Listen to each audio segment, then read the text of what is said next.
एक चोर था। उसका नाम था राजू। हालांकि था तो वो चोर, मगर वो एक निहायती ही शरीफ इंसान था। वो चोरी इस वजह से करता था ताकि जिन लोगों के पास पैसे हैं उन लोगों के पैसे चुराकर गरीबों में बांटे जा सके। राजू बहुत ही शातिर चोर था। वो पुलिस की पकड़ में आता ही नहीं था। दिल्ली के रोहिणी में एक घर में चोरी हुई। उस घर के मालिक सोहन लाल जी पुलिस स्टेशन पहुंचे और उन्होंने थानेदार को बताया, अरे कोतवाल साहब, कल रात को मेरे घर पे चोरी हो गई। मेरे 8,000 रुपए चोर चुरा ले गया। अरे सोहनलाल जी, आप तो रात तक जगते रहते हो, आपके घर कैसे चोरी हो गई? नहीं, मैं कल अपने ससुराल गया था जब भी ये घटना हुई। खैर कोई बात नहीं, आप अपनी रिपोर्ट लिखवा दो। हम उस चोर को पकड़ लेंगे और उससे आपके पैसे भी दिला देंगे। बहुत बहुत शुक्रिया कोतवाल साहब।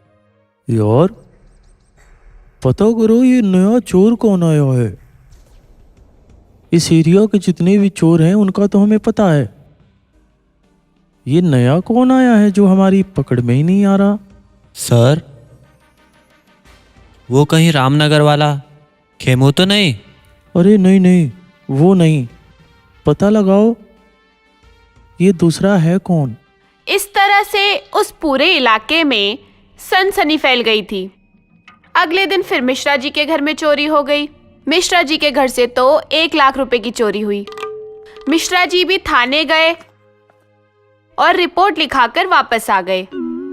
होता सिर्फ यही था, चोरी हो जाती, लोग जाकर थानेदार को रिपोर्ट कर देते और वापस चले आते। मगर वो चोर किसी की पकड़ में नहीं आ रहा था। एक दिन हुआ कुछ यूं कि राजू एक घर में चोरी करने के लिए घुसा। उस घर में जो भी सामान था उसे समेटकर राजू भागने लगा। तभी उस घर का कुत्ता दरवाजे के सामने आ गया और ऐसे आया कि अब राजू का बाहर निकलना मुश्किल हो गया था। वहां से राजू निकल ही नहीं सकता था। कुत्ता जोर जोर से भौंकने लगा।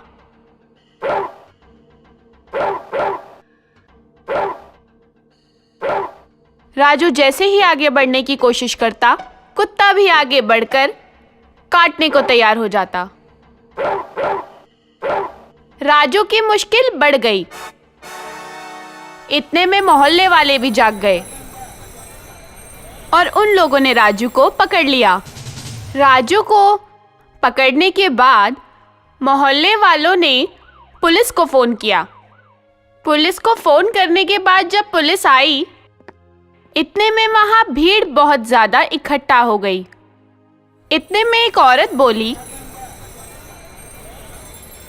अरे इस बेचारे को क्यों पकड़ रखा है? ये तो हमारा राजू है। ये तो बहुत ही अच्छा इंसान है। इसने तो कल मेरी बेटी का इलाज करवाया था। अगर ये ना होता तो कल मेरी बेटी मर जाती। हाँ, ये तो हमारा राजू है। आज मैं इसी की वजह से ये दुनिया देख पा रहा हूँ। पिछले महीने इसी ने मेरी आंखों का ऑपरेशन करवाया था। इसी तरह भीड़ में से बहुत सारे लोग उस चोर की खूबियां गिनाने लगे। अब पुलिस वाले यह सुन के हैरान हो गए कि एक इंसान एक समय पे अच्छा और बुरा दोनों एक साथ कैसे हो सकता है। या तो वो चोर है या तो वो बहुत ही अच्छा इंसान। देख लड़के, सच सच बता दे तू है कौन, वरना ऐसी धारा लगाऊंगा कि जिंदगी भर जेल में सड़ेगा। माफ करना सर, मैं तो एक चोर ही हूँ, मगर मैं चोरी सिर्फ इसलिए करता हूँ क्योंकि उन पैसों से जो गरीब लोग हैं मैं उनकी मदद कर सकूं। जिन लोगों के पास पैसे ज़्यादा हैं वो गरीबों को कुछ नहीं देते, उल्टा उनका शोषण करते हैं। मेरे से यह सब देखा नहीं जा रहा था, इसलिए मैंने ये चोरी का रास्ता अपनाया। इतनी देर में उस शहर के विधायक भी वहां पहुंच गए। विधायक भी पुलिस वाले और उस चोर की बातें सुनने लगे। पुलिस वाले ने फिर पूछा, तुमने किस किस के पैसे चुराए हैं? मैंने परसों मिश्रा जी के घर से 50,000 रुपये चुराए थे। उसके 8 दिन पहले सोहन लाल जी के घर से 8,000 रुपये चुराए थे। और उन पैसों का तुमने क्या किया? मैंने उन पैसों को अनाथ आश्रम में दे दिया। बाकी पिछले महीने जो पैसे चुराए थे उन पैसों से कुछ लोगों के आंख बनवा दिए और कुछ लोगों का इलाज करवा दिया। जब तुम्हारे इरादे इतने अच्छे हैं तो तुम मेहनत करके क्यों नहीं कमाते? क्योंकि मेहनत करने पर भी बहुत कम पैसे देते हैं लोग। जो बड़े पैसे वाले हैं वो बहुत कम पैसे पे काम कराते हैं, इसलिए मैं यह काम कर रहा था। अब आपको जो सज़ा देनी हो मुझे दे दो। पुलिस वाले और चोर की बातें सुनकर उस शहर के विधायक ने बोला, मैं बहुत देर से तुम लोगों की बातें सुन रहा था। राजू, तुम्हें चोरी करने की कोई जरूरत नहीं है। मेरा एक बहुत बड़ा शोरूम है। आज से वो शोरूम तुम चलाओगे और उस शोरूम से जितनी कमाई होगी उसका 50% तुम रख लेना और 50% मुझे दे देना। यानी आधे पैसे तुम्हारे, आधे पैसे मेरे। और इस तरह से तुम्हें अच्छे खासे पैसे मिल जाएंगे और उन पैसों से तुम दूसरों की मदद करना। राजू, तुमने भलाई के लिए गलत काम किया था, इसलिए मैं तुम्हारी सजा माफ करता हूं। मोहल्ले वाले लोगों ने भी राजू को माफ कर दिया। उसके बाद राजू एक आम इंसान की जिंदगी जीने लगा और शोरूम से आए हुए पैसों से अब वो लोगों की मदद करता था और दूसरों के काम आता था।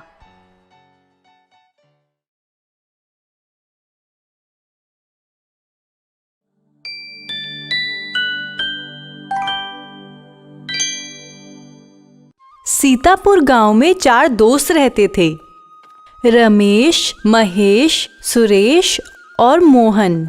एक दिन चारों एक पेड़ के नीचे बैठकर आपस में बात कर रहे थे। और भाइयों, कहाँ हो आजकल तुम लोग? और सुरेश, तुम कैसे हो? मैं ठीक हूँ रमेश। और महेश, तुम कैसे हो? मैं भी ठीक हूँ रमेश। सोच रहा हूँ गांव को छोड़कर दिल्ली जाऊं और थोड़े बहुत पैसे कमाकर ले आऊं। अरे नहीं यार, यही कोई अच्छा सा धंधा खोल लो और गांव में ही अपना काम करो। क्यों बेकार के चक्कर में पड़कर बाहर जाना? पता चला बाहर गए भी और उतने पैसे नहीं मिले जितना का सोच कर तुम गए थे, फिर तो पछताना ही पड़ेगा।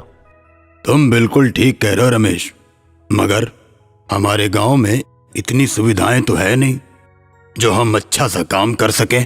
अरे नहीं मोहन, जहाँ चाह होती है वहाँ राह होती है। अगर हम मेहनत करें तो सब कुछ संभव है। तुम कैसी बात कर रहे हो? खैर छोड़ो, और बताओ कल कहाँ थे तुम लोग? अरे मैं कल तो शाम को बहुत ज़्यादा परेशान था। क्यों, क्या हो गया? अरे यार, मेरे पड़ोस वाली जो दादी है ना, कल उनको एक भूत दिख गया। अब वो कल से बहुत ज़्यादा रो रही हैं और उनको खाना पीना भी अच्छा नहीं लग रहा। तुम भी कैसी बच्चों जैसी बातें करते हो महेश। भला भूत प्रेत भी कहीं होते हैं? नहीं नहीं रमेश, भूत होते हैं, तुमको नहीं पता। मैंने तो अपनी आंखों से चुड़ैल को देखा है। क्या बात कर रहे हो सुरेश? हाँ रमेश, मैंने तो अपनी आंखों से चुड़ैल को देखा। अच्छा, कैसी थी वो? यार, वो सफेद साड़ी में लिपटी हुई थी और उसके पांव उल्टे थे। अरे बाप रे, तो फिर तुमने क्या किया? मैं चुपचाप बैठा रह गया।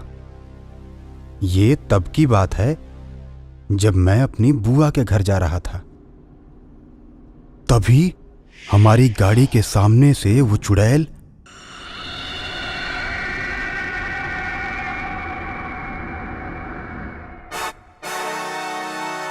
सड़क को पार कर गई। कि हमने गाड़ी रोक दी, वरना उस दिन वो हमें मार ही डालती। तुम लोग ठीक कह रहे हो दोस्तों, सच में भूत होते हैं, हमें तो बच के रहना चाहिए। अरे तुम सब बेवकूफ हो, कैसी बातें करते हो? भला इस नए जमाने में कोई भूत को मानता है? तुम लोग भी बच्चों जैसी बातें कर रहे हो। अरे नहीं मोहन, मैं सही कह रहा हूं। और तुम्हें तो हमारी बातों पर भरोसा इसलिए नहीं होगा क्योंकि देखा तो हम ही ने है ना। तुमने थोड़ी ना देखा अपनी आंखों से जो मानोगे। अरे नहीं रे, भूत नहीं होता। तुम लोग कुछ भी बोलो, मैं नहीं मानने वाला। अच्छा, तो मैं तुम्हें एक चैलेंज देता हूं। क्या? बताओ। तुम जो चैलेंज दोगे वो मैं पूरा करूंगा। देख भाई, जैसा कि हम सभी जानते हैं कि हमारे गांव का जो शमशान घाट है वहां पर भूत रहते हैं, और वो भूत रात को 12 बजे से 1 बजे के बीच निकलते हैं। अगर तुमको भूतों से इतना ही डर नहीं लगता और तुम भूतों को नहीं मानते, तो कल मैं तुम्हें एक खूंटा दूंगा, और वो खूंटा तुम रात में 12 बजे जाकर शमशान घाट में गाड़ कर आओगे। अगर तुमने ऐसा किया तो हम सब भी समझ जाएंगे कि भूत नहीं होते। बस इतनी सी बात? भला रात के 12 बजे मुझे वहाँ पर जाने से कौन रोक सकता है? मैं जाऊँगा और वो खूंटा वहाँ ठोक कर आऊँगा, और देखना तुम सब, मुझे कुछ नहीं होगा। एक बार फिर सोच लो मोहन, तुम जो कह रहे हो उसमें तुम्हारी जान को भी खतरा हो सकता है। अरे तुम सब बेवकूफ़ हो, मुझे मत समझाओ।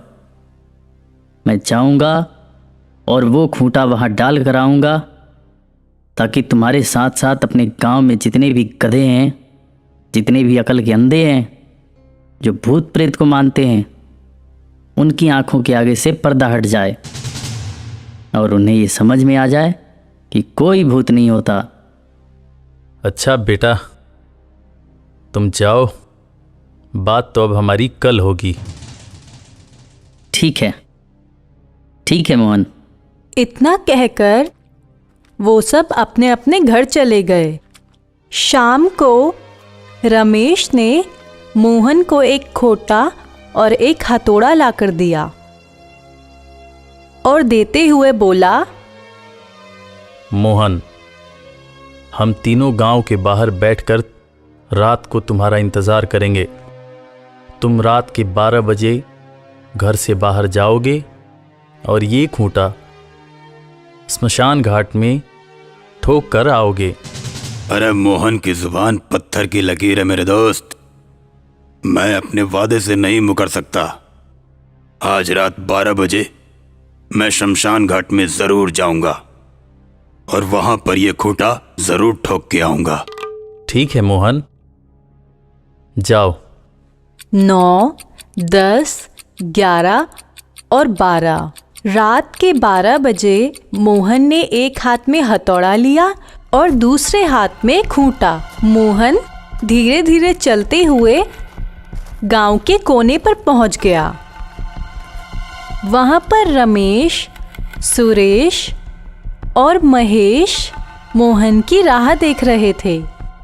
मोहन, अभी भी वक्त है, इतनी जबरदस्ती न करो, वो भूत तुम्हें मार डालेंगे। अरे गधों, तुम सब बैठे रहो, मैं अभी खूंटा ठोक कर आता हूँ। मोहन उन लोगों से आगे बढ़कर शमशान घाट पहुंच गया और वहां पहुंचकर उसने हथौड़े से खूंटी पर वार करना शुरू कर दिया। मोहन वो खूंटा बैठकर ठोक रहा था। मोहन को पता भी नहीं चला और मोहन की लुंगी का एक हिस्सा खूंटी के साथ जमीन के अंदर चला गया। मोहन ने ध्यान नहीं दिया और खूंटी के साथ साथ अपनी लुंगी का कपड़ा भी जमीन के अंदर ठोक दिया। हो गया काम। अब इन गधों को पता चलेगा कोई भूत प्रेत नहीं होता। इतना कहकर जैसे ही मोहन उठा,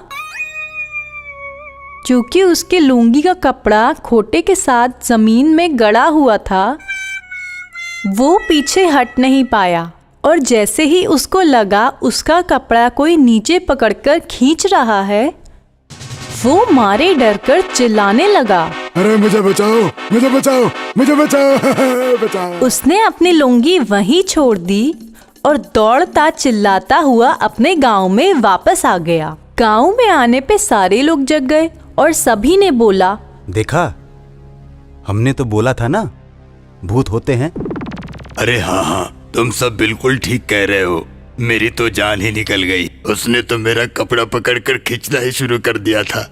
आज तो मैं मर ही जाता, आज तो मैं मर ही बची गया। भगवान, देखा मोहन, आज तुम बच गए। इसीलिए मैं कहता हूँ कि भूत प्रेत होते हैं। तुम ठीक कह रहे हो रमेश। मुझे वहां नहीं जाना चाहिए था। आज तो मैं बच गया, वरना आज तो मैं मर ही जाता।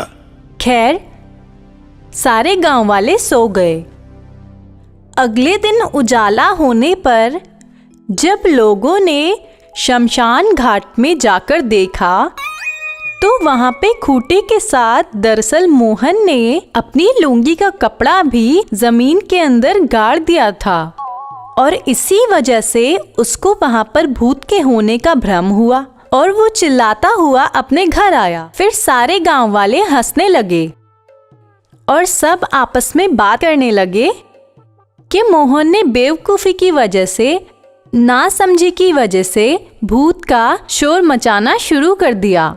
भूत तो होते ही नहीं। उस दिन के बाद से गांव में सभी ने भूत प्रेत की बातें करना बंद कर दी और लोगों ने यह समझ लिया कि भूत प्रेत हमारे मन का सिर्फ वहम होता है, एक डर होता है।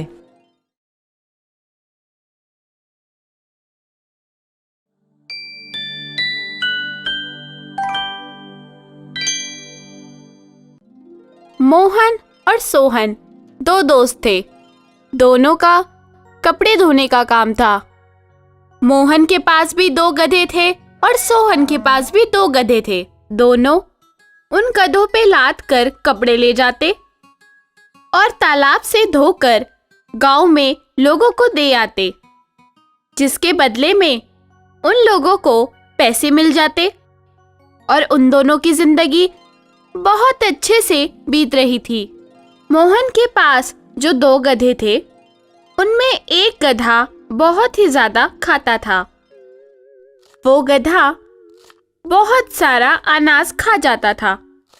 उसके बाद ही वो काम पे जाता था। जो गधा पेटू था, उसकी पीठ पर एक लाल रंग का धब्बा था, जिससे मोहन पहचान जाता था कि ये ही पेटू गधा है। मगर उसका दूसरा गधा कम खाता था और आराम से रहता था। वहीं मोहन के दोस्त सोहन के पास भी 2 गधे थे, जो न ज्यादा खाते थे न कम खाते थे। यानी कुल मिलाकर मोहन अपने पेटू गधे से परेशान था और सोहन अपने गधों के साथ खुश था। अरे यार, मैं क्या करूं? इस गधे के बच्चे ने तो मेरी जिंदगी खराब कर रखी है। यार, इतना ज्यादा खाता है, इतनी खुराक में तो मैं 4-5 गधों को पाल लूं और अपने कारोबार को बहुत बड़ा कर लूं। इससे कैसे पीछा छुड़ाऊं यार? आप कोई उपाय क्यों नहीं सोचते? आप इसको किसी के हाथों बेच क्यों नहीं देते? अरे किसको बेचूं? इस नालायक के बारे में पूरा गांव जानता है कि ये बहुत ज्यादा खाता है। इसे कोई खरीदेगा ही नहीं। उल्टे मैंने अगर इसे किसी के हाथों बेच दिया तो वो जिंदगी भर मुझे धोखेबाज ही समझेगा। आप इसे अपने दोस्त सोहन को दे दीजिए। सोहन अपने 2 गधों के साथ इसे भी रख लेगा। और तो और, आपको शायद पता नहीं है, सोहन भैया को हमारे इस पेटू गधे के बारे में बिल्कुल नहीं पता। वो तो उस दिन घर आए थे तो हमारे गधों की बहुत तारीफ कर रहे थे। अरे भाभी, मैंने कल देखा था मोहन भैया इन दोनों गधों पर सामान लाद कर ले जा रहे थे। तुम्हारे गधे तो बहुत मेहनती हैं। अच्छा, तो ये है आप लोगों की तरक्की का राज। अरे हाँ भाई साहब, आप बिल्कुल सही कह रहे हैं। मेरे दोनों ही गधे बड़े अच्छे हैं, बहुत मेहनती हैं। तुम बिल्कुल ठीक कहती हो सरला। मैं कल ही जाकर सोहन से बात करता हूं और अपने नालायक गधे को उसके हवाले करता हूं।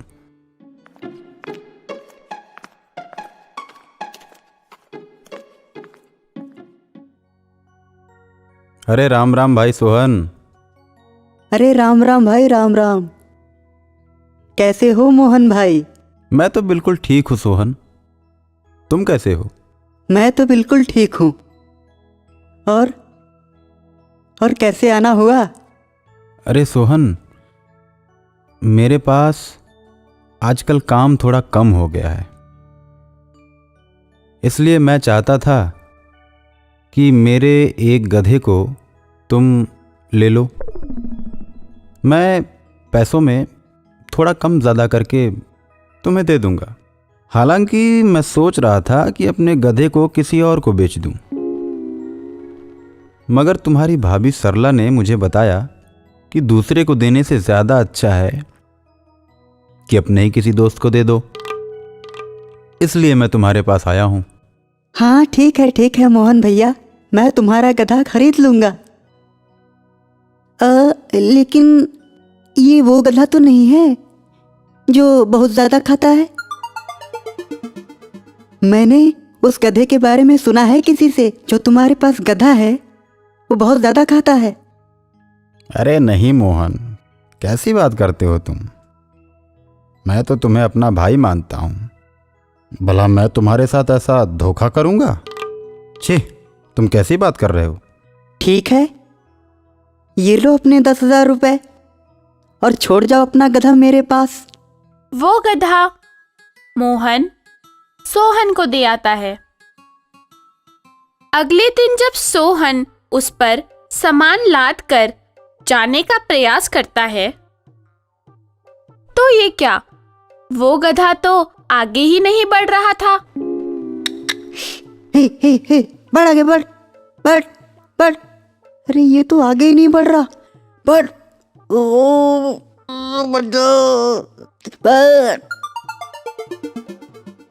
बढ़। अरे बढ़ आगे बढ़। अरे ये तो पूरा जाम हो गया, इसके पैर पूरे जाम हो गए, बढ़ नहीं रहा। बढ़। ये क्या, गधे ने ऐसी जोर की लात मारी कि सोहन दूर जाके गिरा। फिर उठकर संभलते हुए सोहन ने अपने आप से बोला, मुझे तो मोहन ने ठग दिया। अच्छा, दोस्त के साथ धोखा। कोई बात नहीं, मुझे ना काम करवाना आता है। फिर सोहन घर के अंदर जाकर एक टेढ़ी लकड़ी लाता है और उस लकड़ी में रोटियों का एक बंडल बांध देता है और उस लकड़ी को गधे की पीठ पर इस तरीके से बांधता है कि रोटी का बंडल गधे के मुंह से 4 फीट की दूरी पर आगे लटक जाए और गधा जैसे जैसे आगे बढ़े वो रोटी का बंडल अपने आप आगे बढ़ता जाए। बस फिर क्या था, गधा रोटी खाने के लिए आगे बढ़ता और बढ़ता ही चला जाता, मगर वो रोटी गधे राम को मिलती कैसे? वो सोहन ने अपनी चालाकी से उसकी पीठ पे जो बांध रखी थी। बस फिर क्या था, हो गया सिलसिला शुरू और हर रोज सोहन ऐसे उस पेटू गधे की पीठ पर उस लकड़ी को बांध देता और कोई खाने की चीज उस लकड़ी पे लटका देता। इस तरह से गधा एक जगह से दूसरी जगह पेट के लालच में पड़कर जाता आता और सोहन उसको खाने के लिए भी समय पर दे देता था। पर अब वो पेटू गधा कम खाकर भी बहुत सारा काम कर देता था। ये था सोहन की सूझबूझ का कमाल। भाई वाह, जो नालायक था उससे भी अपने दिमाग से काम किस तरह निकाला जाए, ये तो कोई सोहन से सीखे। अब मोहन सोहन से जलता था कि वो जो नहीं कर सका वो सोहन कर गया। इसीलिए तो कहते हैं कि भैंस बड़ी नहीं होती है, बड़ी अकल होती है।